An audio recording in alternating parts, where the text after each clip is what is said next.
Votre détecteur Garrett ne marche plus du tout. Pas de panique, vous pouvez peut-être le réparer à moindre frais. Bonjour, je vais vous montrer comment remplacer la platine électronique ou la carte électronique d'un Garrett. Et dans mon cas, c'est le Garrett ACE 150.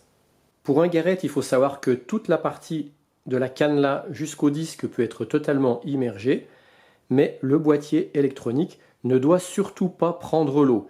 Et dans mon cas, l'erreur que j'ai commise, c'est de nettoyer l'écran là, avec une éponge un peu trop humide, et un peu d'eau a dû se glisser dans le boîtier à travers les touches là, et du coup ça m'a complètement bousillé la carte électronique à l'intérieur, donc il ne marche plus du tout. C'est pour ça qu'il existe des housses de protection, de façon à le protéger des projections d'eau, mais si comme moi vous voulez à des moments nettoyer votre Garrett, le boîtier, eh bien il faut utiliser un chiffon à peine humide, très peu humide, pour enlever la poussière ou la terre qui pourrait y avoir sur l'écran ou le boîtier, mais jamais avec une éponge. Et en cas d'environnement humide, de temps pluvieux ou de sous-bois humide desquels pourraient tomber des gouttes de pluie des arbres, il vaut mieux utiliser la protection plastique qui est vendue par Garrett. Dans mon cas, je vais pouvoir réparer mon Garrett S150 en remplaçant la platine électronique qui coûte 70 €. Je vais vous montrer au niveau manipulation démontage comment il faut faire pour procéder à ce remplacement. Cette platine, on la trouve très facilement sur beaucoup de sites internet. Dans mon cas, je l'ai achetée chez Savoie Détection pour 70 €. On va procéder au démontage du Garrett. Donc déjà, je vais enlever la prise du disque. Ensuite, ça sera plus pratique, je vais enlever la canne.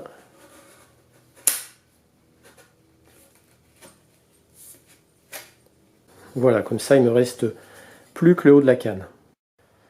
Ensuite, j'ouvre le boîtier des piles. Je précise tout de suite, les deux vis là, c'est pas la peine d'y toucher. Nous, on va venir simplement dévisser cette vis là et celle-là et enlever les bagues et les colliers de serrage ici et là. Pour faire ça, on n'a besoin que de deux outils. Pour les vis, un tournevis cruciforme et puis les colliers de serrage, une pince multiprise. Alors je vais commencer par le collier de serrage de la prise du casque. Voilà. Une fois que c'est débloqué, on peut finir de l'enlever tout simplement avec les doigts. Donc il y a l'écrou et puis une petite bague. Et ensuite, là c'est là où on vient brancher le disque. Donc pareil. Donc là moi c'est facile parce que je l'ai déjà fait avant la vidéo bien sûr. Mais si c'est un petit peu dur, il ne faut pas hésiter à forcer. Ça se dévisse dans le sens inverse des aiguilles d'une montre.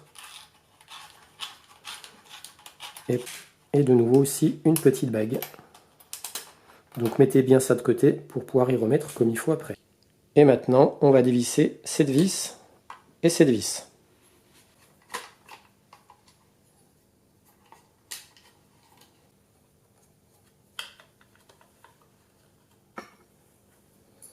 Et maintenant, on peut retirer le capot de l'écran.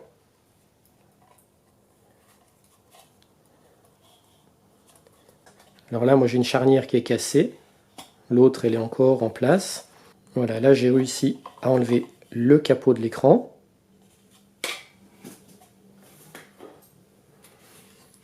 Et voici la fameuse carte électronique qu'on va venir remplacer. La seule petite difficulté qu'il y a, c'est à partir de ce moment-là. Donc là, on l'enlève facilement, elle n'est pas fixée, elle est juste emboîtée.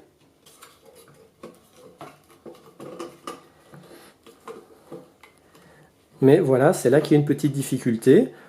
La platine est reliée au haut-parleur qui nous fait le son de détection. Et on voit que sur les sites internet, le haut-parleur n'est pas fourni avec la platine. Donc ça veut dire qu'il faut le débrancher. Donc là, j'ai galéré un peu pour trouver comment débrancher. Et en fait, c'est très très simple. Il faut savoir tout simplement qu'il faut appuyer sur la prise blanche et les fils vont sortir tout seuls en tirant dessus. Je vais vous montrer ça de très près. Il faut tout simplement venir appuyer sur le dessus de la prise tout en tirant sur les fils noirs. Et voilà, c'est sorti. C'était la seule difficulté qu'il y avait pour changer la carte électronique. Un des défauts du Garrett, c'est qu'il n'y a pas de potentiomètre pour régler la force du signal sonore. Et du coup, si vous êtes un peu bricoleur, vous pouvez vous-même en profiter pour rajouter un potentiomètre au niveau de ces fils, de façon à pouvoir régler l'intensité du volume sonore. Voilà, j'ai récupéré la nouvelle platine. Par contre, je vois que pour la prise de branchement du haut-parleur, ou pour fixer les deux fils, il suffisait d'appuyer dessus, là c'est pas la même prise. J'espère que je vais arriver à trouver comment rentrer et fixer les fils. Pour le sens de branchement de ces deux fils, il n'y a aucun sens, puisque un haut-parleur n'est pas polarisé, donc on peut brancher les deux fils dans n'importe quel sens. En fait, ça a été assez facile. Il suffit d'introduire les deux fils dans les deux trous et de les enfoncer au maximum. À partir d'une certaine profondeur d'enfoncement, ils tiennent, on n'arrive pas à les ressortir directement, ils ont l'air de tenir. Donc je vais faire un essai tout à l'heure pour voir si j'ai bien le son. La grosse prise ici va dans le gros trou ici, et la petite prise dans le petit trou là-bas.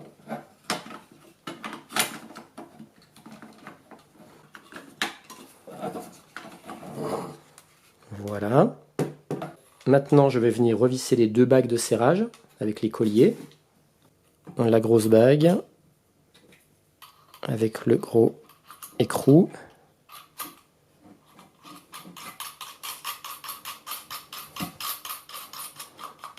Je le serrerai mieux tout à l'heure.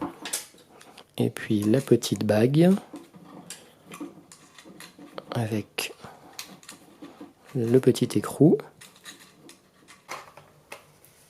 Voilà, c'est pas la peine de serrer trop fort.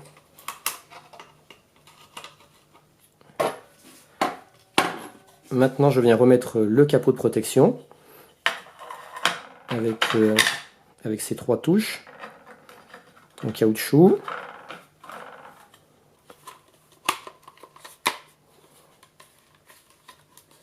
Voilà, c'est bon, je suis en face.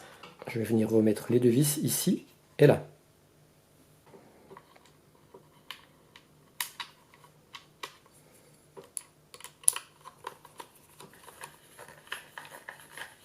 Voilà, c'est bon. J'ai plus qu'à remettre 4 piles, fermer le capot, rebrancher la canne avec un disque, et puis allumer pour tester et voir si ça marche. Moi j'utilise des piles rechargeables, donc en fait ce sont des accus à proprement parler.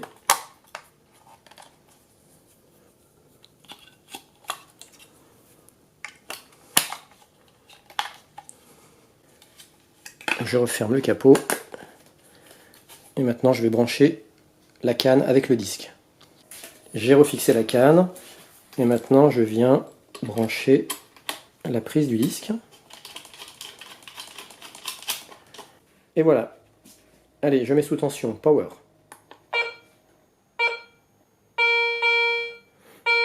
Et ben c'est bon, ça marche. Là je sélectionne le mode. Ici, plus ou moins de sensibilité. Voilà, j'ai plus qu'à aller l'essayer sur le terrain, puis ça me fera un détecteur de plus opérationnel. Ça pourra notamment me servir pour quand je veux emmener des amis avec moi en détection.